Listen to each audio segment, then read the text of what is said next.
Bonjour tout le monde et bienvenue à Pint avec Jacques.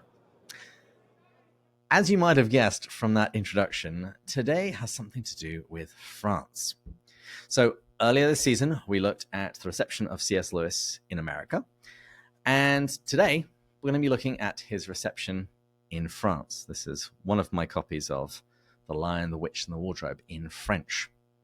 And joining us today to talk about this is Dr. Anne Frédérique Caballero. Anne, welcome to the show. Thank you very much for having me. Would you mind just kicking things off by telling us a little bit about yourself? Okay, yes. So I'm a university lecturer. I teach in Amiens, which is in the north of France. It's between Paris and Lille, if you know where that is. Yeah. And so my specialty is English literature, and I did my PhD on C.S. Lewis. I'm one of the few French people who did their PhD on C.S. Lewis. There are only 10 PhDs in France entirely on C.S. Lewis, and mine was number 6. And so I teach. There are several classes I like, especially there's one on the influence on the Bible on English literature, one on The Handmaid's Tale, in which I teach my students how not to read the Bible, and finally there's one on fantasy literature, in which I do a class on Tolkien and a class on C.S. Lewis. Wonderful. Well, you reached out to me after we had the episode about C.S. Lewis's reception in America, and you want to talk about his reception in France. And I'd already had a little bit of a taste of what that might be like, because all the way back in season 2, we had a pastor on the show, and they had produced some vignettes, some small videos of the Great Divorce. And he said that they took them over to Paris and they had a mini festival. And he told me that the exposure of the French to C.S. Lewis is exceptionally minimal. So let's just talk through that. How much did the French know about C.S. Lewis during his lifetime? So very, very little, actually. I did some research, and I was surprised to find that some of his books were actually translated while he was still alive. So the first one was Screwtape Letters, which was published in 1943, so only 2 years after the English version. But when I checked, I found that it was actually a Swiss publishing house, and same for The Great Divorce, which was also published in Switzerland. The Problem of Pain was published in 1950, so still during Lewis's lifetime, but it was a Belgian publishing house. And so the only things that were actually published in French and in France during Lewis's lifetime are The Lion, the Witch, and the Wardrobe, 2 years after the English version, Prince Caspian, also 2 years after the English version, and Out of the Silent Planet, which was published in 1952. And those were the only books that were published in French and in France during his lifetime. But they were not well known. Mm-hmm.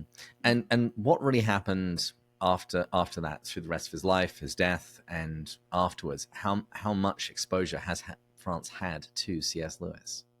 So again, I was surprised to find out that quite a few of his books were published in the 60s and later, but he was really virtually unknown in France before the Narnia films, really. If you had asked anyone in France who C.S. Lewis was, people would not know him. And even today, well, they won't react to the name, but they will react to Narnia. Now most people have heard about Narnia because of the films, but before that, I would say a very small minority among. So first, there was an interest among science fiction fans, because he is known in this circle as one of the first science fiction writers. Then a little interest maybe in some intellectual Catholic circles, according to what I could find. I found some mentions of him in some journals, but quite specialized journals. And then in the 80s, there were 3 books that were translated into French and that were known in evangelical circles, Protestant circles. Like these 3 are Mere Christianity, Screwtape Letters, and God in the Dock. But that's it. The Narnia Chronicles had not even been translated. The 7 Narnia Chronicles had not been translated before what I call the Harry Potter phenomenon. So the Harry Potter became famous in 2000, and actually in 2001 they actually translated the 7 Chronicles into French, because I'm sure it's because of the Harry Potter phenomenon and the interest in fantasy that started in France after that. But before that, there were only 4 of them that were translated before that. That does make me slightly warmer towards Harry Potter. If Harry Potter can at least get Lewis translated into French, he's okay by my standards. I'm sure it's the reason. You've been mentioning the books which have been translated into French, but you've been using the titles that our viewers would recognize. I loved looking through your article that you sent me, and seeing how some of the titles were retranslated. Some of them quite lovely, because honestly, I think a lot of the time Lewis wasn't very good at naming books, and some of these are wonderful, like The Voyage of the Beautiful Dawn. That's lovely. The Horse and His Squire. And The Magic Wardrobe, which is much easier to say than The Lion, the Witch, and the Wardrobe. And you're never quite sure where to put commas and where to put quotes. To Be or Not to Be. Is Christianity easy or difficult? Here is why I'm Christian. The foundations of Christianity. Here is why I'm Christian. That's all mere Christianity. It seems like every translator went, let's have another go at this. The Bus to the Paradise. Bus to Paradise, yeah. That was my favorite, because The Great Divorce is my favorite book. And I do think it's not a great name, because it's exceptionally confusing, and even one of the covers actually translated as The Great Divorce Between Heaven and Hell. Okay, that still doesn't really tell me what this is about. So I really like The Bus to Heaven, as well as God in the Seat of the Accused, which is a little bit more specific, because often Americans are confused by the title God in the Dock, because Americans don't refer to the place where a defendant stands, or the accused rather stands, as the dock, as we do in England. The other one that did make me chuckle was Out of the Silent Planet is called The Silence of the Earth, which is kind of giving away the answer to which is the silent planet that Ransom is hearing about. And we actually, this season, we went through C.S. Lewis's Letters to Children, and I really liked the naming for one of those in French. It was The Letters of the Land of Narnia. C.S. Lewis writes to children, which is very cute, considering that Narnia is one of the things that he talks about a lot, quite obviously. But the other ones I wanted to highlight were the ones for Till We Have Faces. A Face for Eternity, like it. Until We Have a Face, and Until We No Longer Lack a Face. It spells it out a little bit more. Most foreign language books that I've read usually stick much closer to the titles. So seeing this variety was wonderful. So earlier you said that things changed when the Narnia movies came out. What kind of impact did that have in France? Well, basically today, when I do my class on C.S. Lewis and I talk about Narnia to my students, almost all of them know what it's about, which was really not the case.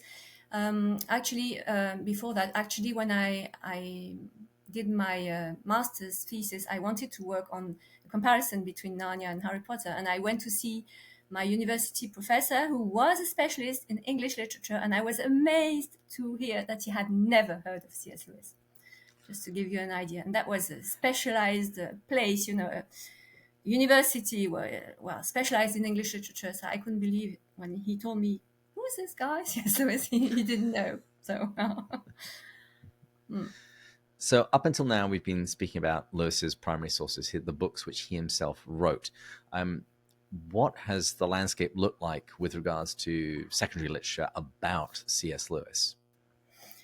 So it's pretty catastrophic, I would say, because again, I did the research. I went online and I typed books about C.S. Lewis in French, something like that. Books about C.S. Lewis in French, and I found actually only 18 books that were ever written about C.S. Lewis and his work. And out of the 18, only one of them was published before 2005, which is when the film came out. Only one. And the other thing is, out of the 18, only 10 of them were actually written in French. There were 7 translations from the English and 1 translation from the German.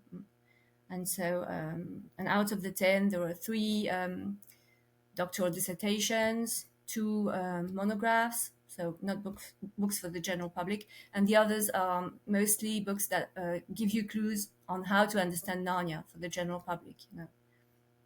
But I was Wow. amazed to see that there was so few, only 18 books ever. Yeah, that's quite incredible. When I look over at my bookshelf that's packed, and I've got a load more downstairs, just to see such an absence of scholarship. But I guess if he hasn't really been that well known, there aren't people asking those sorts of questions, or at least in Exactly. French. Yeah. What Lewis resources are there out there for people who are French speakers? Is there much on the internet? So again, not much. So I found one website, which by a Canadian researcher, independent researcher, but it's quite old already. And so when I went on it, so there was some information, but some of the links, when you click on them, doesn't work anymore. Well, it still can be useful if you don't have anything else. And then I found one which was done in 2020 during the pandemic. And so it was an anonymous person who actually translated some of Louis's essays that had not been translated before and just posted them, and also posted a biography about. And when you type C.S. Lewis in France, you find this website. So there was a contact. So I actually tried to contact this person, telling them that I was also interested in promoting C.S. Lewis in France and asking if we could connect. And I never got an answer. So.